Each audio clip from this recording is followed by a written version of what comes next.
श्री गुरु चरण सरोज रज निज मन मुकुर सुधारि। वर्णहु रघुवर बिमल जस जो दायक फल चार। बोलिए सियावर रामचंद्र की जय। सिय राम मैं सब जग जानी, करऊं प्रणाम जोर जुग पानी। आइए आज गोस्वामी जी भगवान से जो मांग रखते हैं अंतिम मानस के समापन में, कामी नारी प्यारी जिमि, लोभी प्रिय जिमि दाम, तिमि रघुनाथ निरंतर प्रिय लागहु मोहि राम।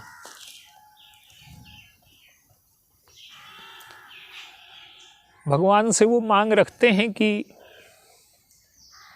जैसे कामी को स्त्री प्यारी लगती है और लोभी को दाम प्रिय लगता है, वैसे आप मुझे प्रिय लगें।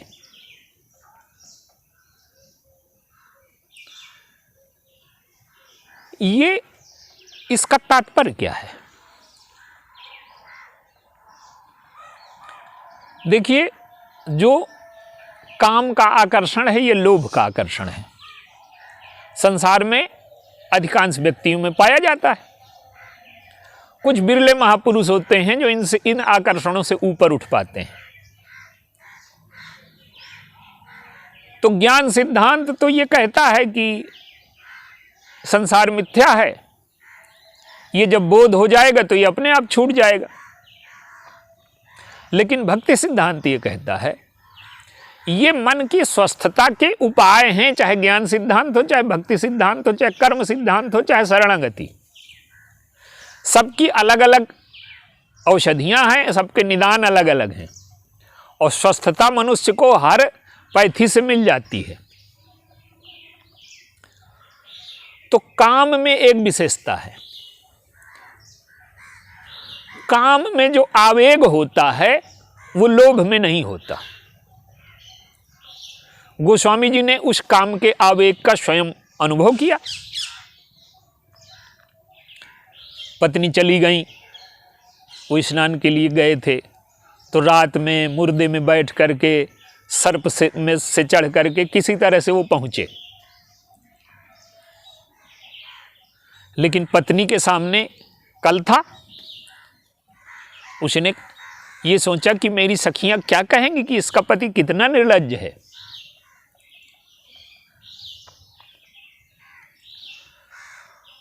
रत्नावली ने जो कुछ कहा वो सृष्टि का सत्य है।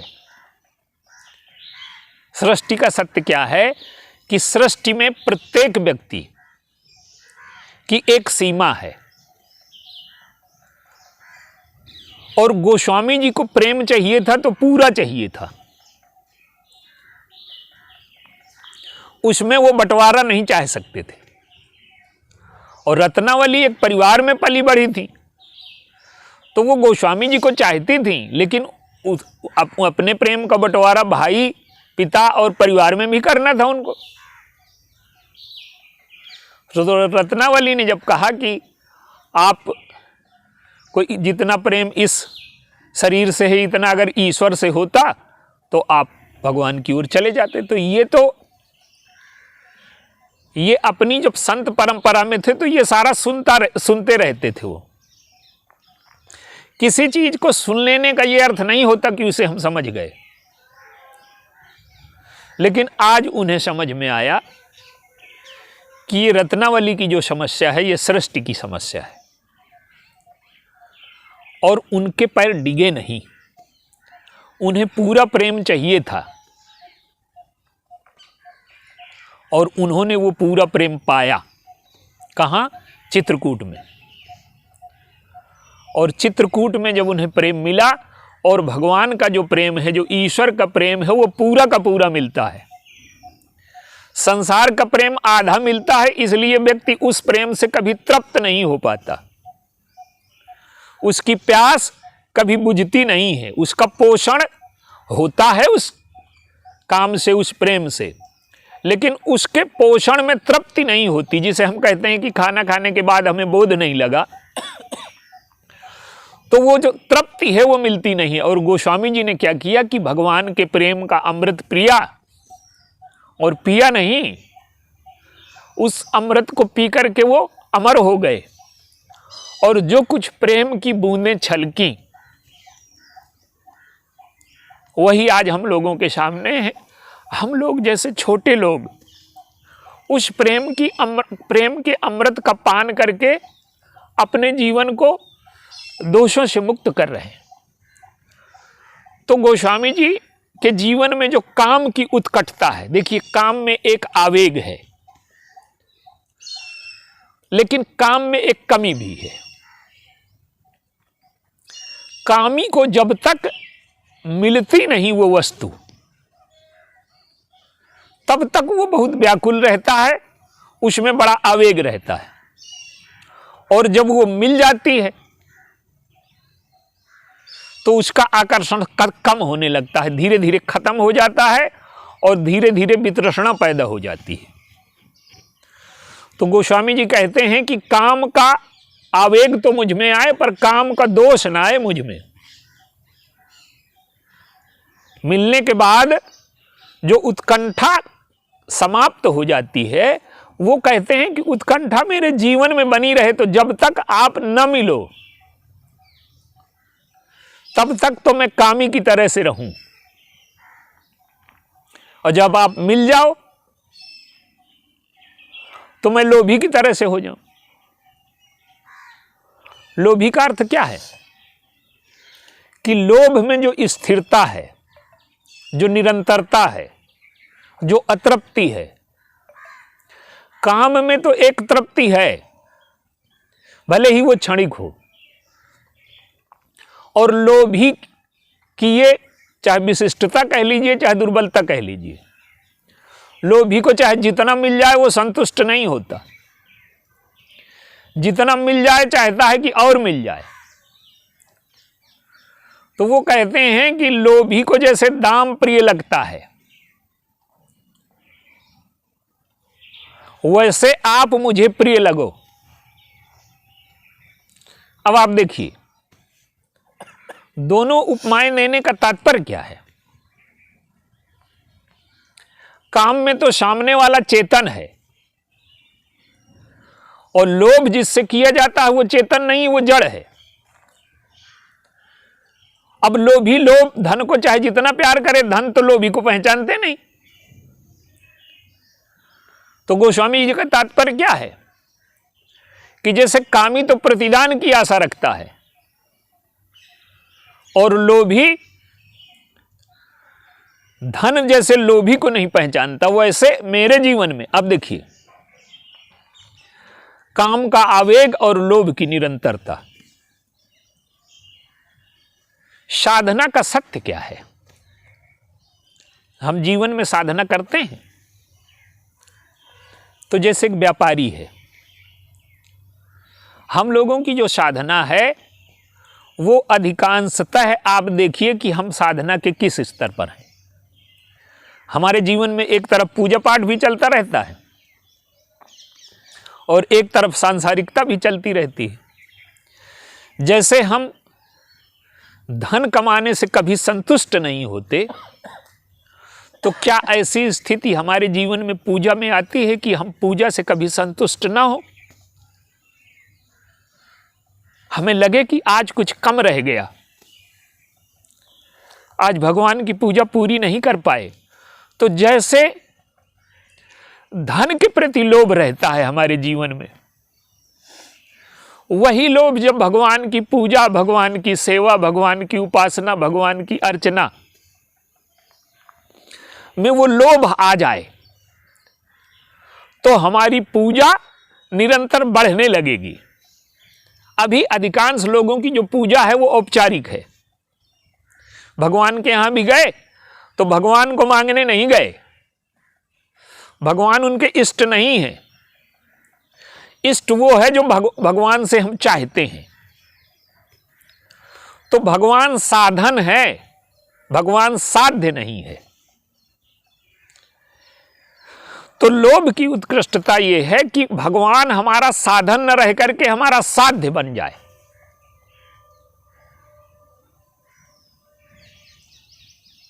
तो गोस्वामी जी कहते हैं कि जैसे कामी को स्त्री प्रिय है और लोभी को धन प्रिय है। गोस्वामी जी एक बार भगवान की सभा में जाकर के खड़े हो गए। प्रभु ने पूछा कि कैसे आए।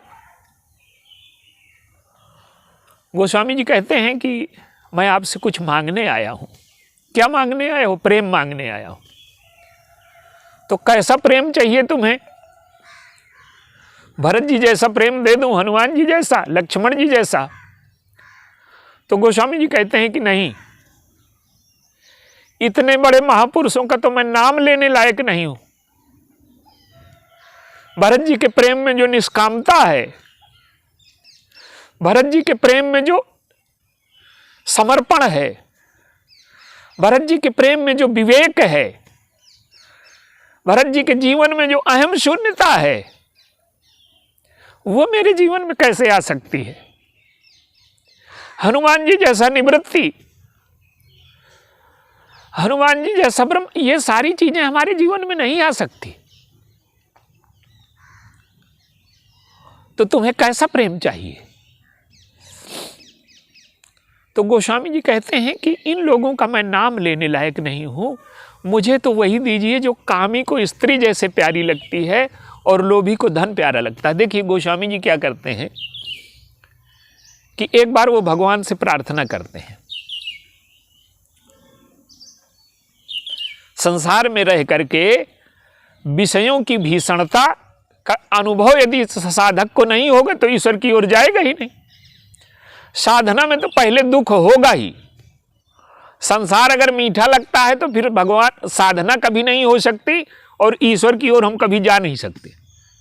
हमें विषयों में दुख का अनुभव हो, और साधना का मूल सूत्र है भाई, रोगी को रोग का अनुभव ना होगा, कष्ट का अनुभव ना होगा तो डॉक्टर के पास क्यों जाएगा?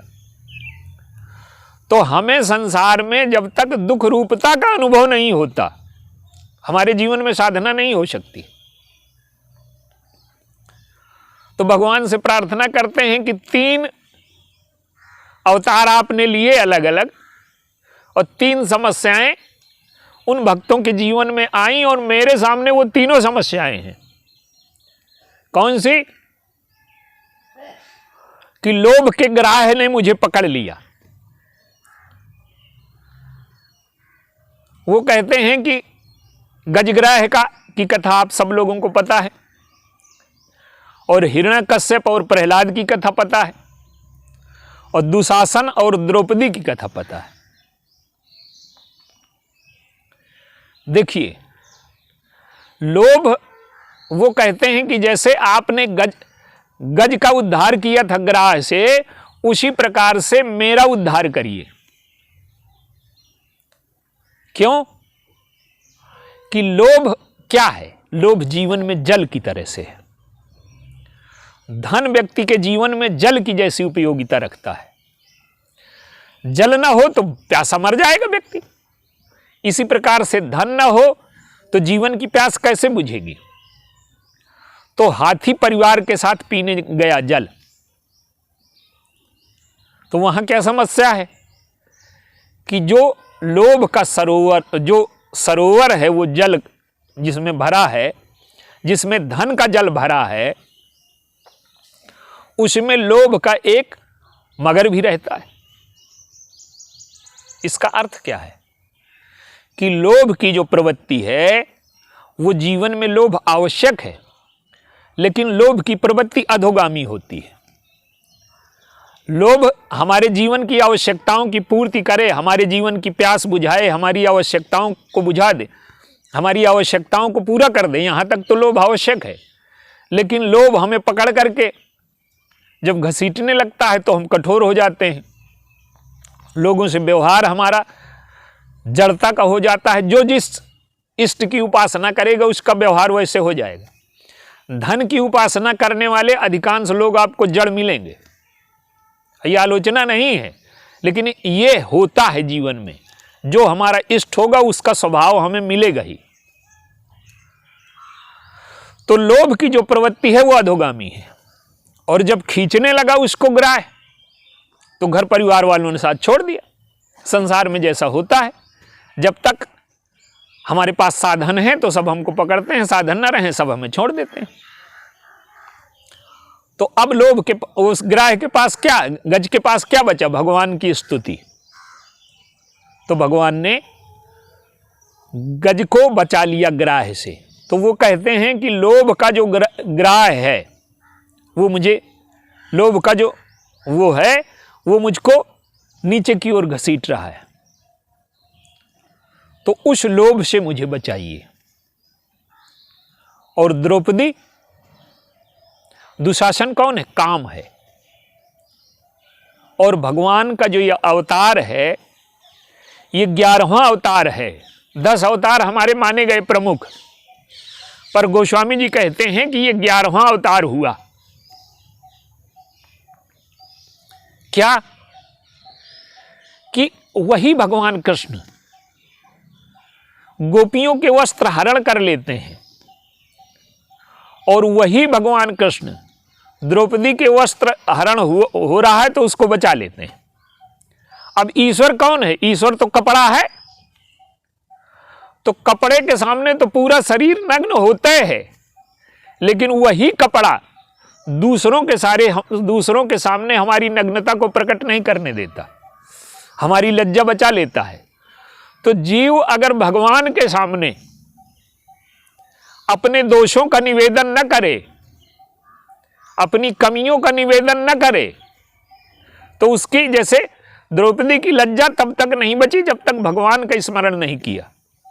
तो गोस्वामी जी अपने जीवन में जब काम की वृत्ति देखते हैं, उनके जीवन में है नहीं कुछ, वो तो महासंत हैं, संतों के संत हैं, सिद्धों के सिद्ध हैं, बहुत महान हैं, लेकिन वो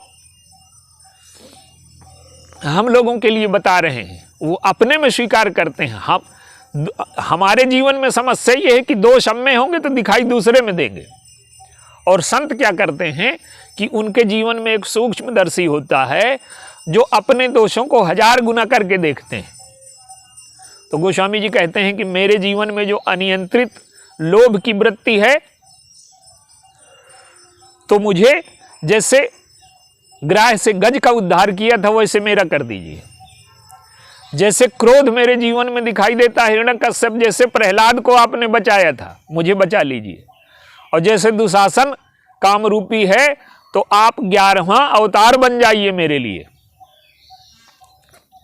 तो कहने का अर्थ है कि ये प्रवृत्तियां समाज में पाई जाती हैं, और भक्ति सिद्धांत ये कहता है कि काम क्रोध लोभ ये बहुत आसान नहीं है छोड़ पाना। जो छोड़ पाए वो तो बड़े महान हैं, ज्ञान मार्गी योगी, ऐसे लोग कर भी लेते हैं। ऐसा नहीं कि ये होता नहीं, ये कहना तो अन्याय होगा कि ये सब होता नहीं है, लेकिन ये होता है, लेकिन ये बिरले लोग कर पाते हैं, लेकिन गृहस्थों के बस का नहीं है। तो गोस्वामी जी हम लोगों के लिए एक मार्ग देते हैं कि हमारे जीवन में काम रहे, हमारे जीवन में लोभ रहे, लेकिन काम और लोभ से हमारे जीवन में जो दुष्परिणाम पैदा होते हैं, काम की अधिकता से हमारा शरीर रोगी हो जाएगा, हमें जीवन में अतृप्ति हो जाएगी, कटुता का अनुभव होगा।